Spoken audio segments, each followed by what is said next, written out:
Hello everyone, welcome back to this channel. I hope আপনারা সবাই ভালো আছেন এবং সুস্থ আছেন। তো আজকের ভিডিওতে আমি আপনাদের সাথে শেয়ার করব লিভ রিলেটেড বেশ কিছু ফ্রেজাল ভার্বের ব্যবহার। তো ভিডিওটা পুরোটা দেখার পর আপনাদের কাছে এই প্রতিটা ফ্রেজের ব্যবহার পুরোপুরিভাবে ক্লিয়ার হয়ে যাবে। আর আমি চেষ্টা করব খুব সহজে আপনাদের এই প্রতিটা ফ্রেজের ব্যবহার বোঝানোর। So now let's jump into the video.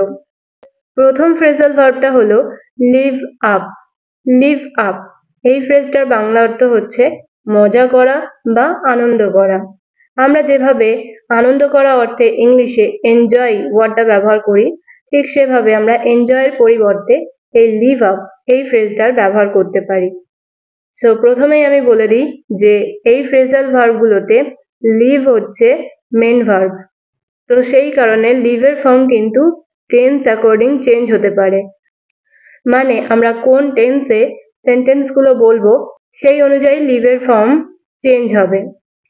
তো আশা করছি আপনারা সবাই জানেন যে লিভের তিনটে ফর্ম আসলে কি কি, তাও আমি একবার বলে দিচ্ছি। লিভের তিনটে ফর্ম হলো লিভ, লিভড এবং লিভড। ওকে, তো চলুন এবার এই ফ্রেজটা দিয়ে কয়েকটা এক্সাম্পল দেখা যায়। প্রথমটা হলো I lived up at my friend's place for 2 days. I lived up at my friend's place for 2 days. এই সেন্টেন্সটার বাংলা অর্থ হচ্ছে আমি আমার ফ্রেন্ডের বাড়িতে 2 দিন খুব মজা করেছি বা মজা করেছিলাম। ওকে, I lived up at my friend's place for 2 days. তো এই সেন্টেন্সটা কিন্তু হচ্ছে পাস্ট ইনডেফিনিট টেন্সে আছে, তো সেই কারণে এখানে লিভ আপ এই ফ্রেজটা হয়ে গেল লিভড আপ। পরের example, today we are living up at the sea beach. Today we are living up at the sea beach মানে হলো আজকে আমরা সমুদ্র তীরে মজা করছি বা আনন্দ করছি। ওকে, এই সেন্টেন্সটা কিন্তু প্রেজেন্ট কন্টিনিউয়াস টেন্সে আছে, তো সেই কারণে এখানে লিভ আপ ফ্রেজটা হয়ে গেল লিভিং আপ। সো আপনারা বুঝতে পারলেন লিভ আপ এই ফ্রেজটার ব্যবহার আমরা মজা করা বা আনন্দ করা অর্থেও ব্যবহার করতে পারি। ওকে, এবার পরের ফ্রেজটা দেখা যাক। পরের ফ্রেজটা হলো লিভ অফ। লিভ অফ এই ফ্রেজটার বাংলা অর্থ হচ্ছে নির্ভর হওয়া, কারোর উপর নির্ভর করে থাকা বা কারোর উপর নির্ভর হওয়া। For example, the farmers live of the rain. The farmers live of the rain মানে হলো কৃষকেরা বৃষ্টির উপর নির্ভর করে। ওকে, তো যারা ফার্মার্স তারা চাষবাসের জন্য অবশ্যই তাদেরকে বৃষ্টির উপর নির্ভর করতে হয়, রাইট? তো the farmers live of the rain. পরের example, I don't want to live off you.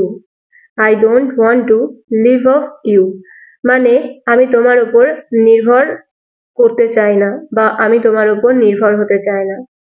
One more example, you should not live off your parents. You should not live off your parents মানে হচ্ছে তোমার বাবা মায়ের উপর তোমার নির্ভর হওয়া উচিত না।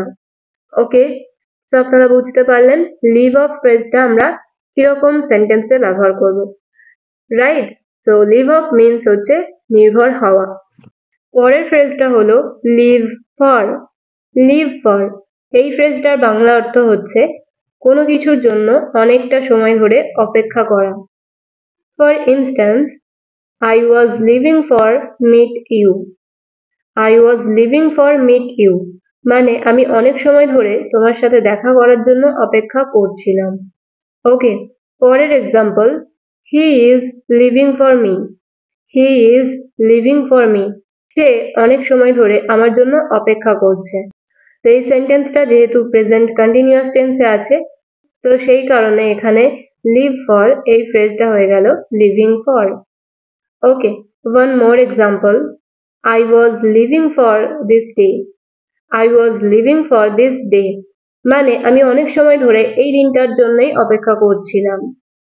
সো লিভ ফর এই ফ্রেজটার বাংলা অর্থ হচ্ছে অনেকটা সময় ধরে কোনো কিছুর জন্য অপেক্ষা করা। পরের ফ্রেজটা হলো লিভ অন। লিভ অন এই ফ্রেজটার বাংলা অর্থ হচ্ছে বেঁচে থাকা। বেঁচে থাকা। তো তো বেঁচে থাকা অর্থে আমাদের ইংলিশে ইউজ করতে হবে live on. Example, nobody can live on forever. Nobody can live on forever মানে হলো কেউ সবসময় বেঁচে থাকে না বা কেউ সারা জীবন বেঁচে থাকে না। Nobody can live on forever. Okay.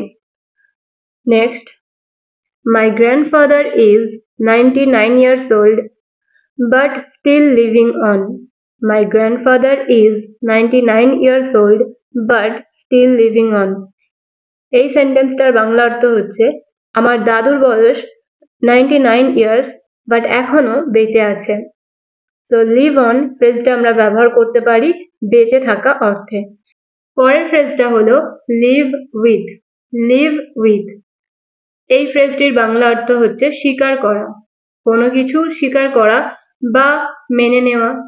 For example, I cannot live with this fact. I cannot live with this fact. আমি এই ফ্যাক্টটা স্বীকার করতে পারছি না। আমি এই ফ্যাক্টটা স্বীকার করতে পারছি না। I cannot live with this fact. Okay, পরের example, he doesn't live with this law. He doesn't live with this law. এই সেন্টেন্সটার বাংলা হলো সে এই আইনটাকে স্বীকার করে না। সে এই আইনটা স্বীকার করে না।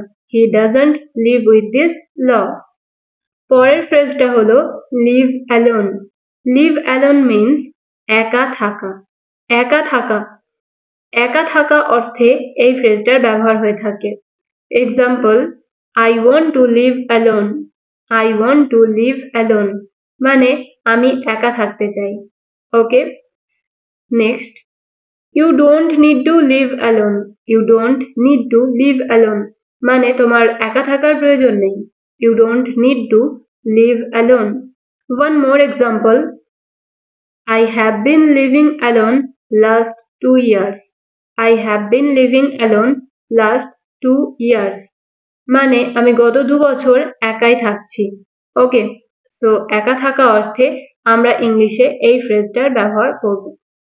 পরের ফ্রেজটা হলো leave under a rock. Leave under a rock এই ফ্রেজটার বাংলা অর্থ হচ্ছে কোনো বিষয় সম্পর্কে ধারণা না থাকা বা জ্ঞান না থাকা। ওকে, example, he is living under a rock about social media. He is living under a rock about social media মানে তার সোশ্যাল মিডিয়া সম্পর্কে অতটা ধারণা নেই।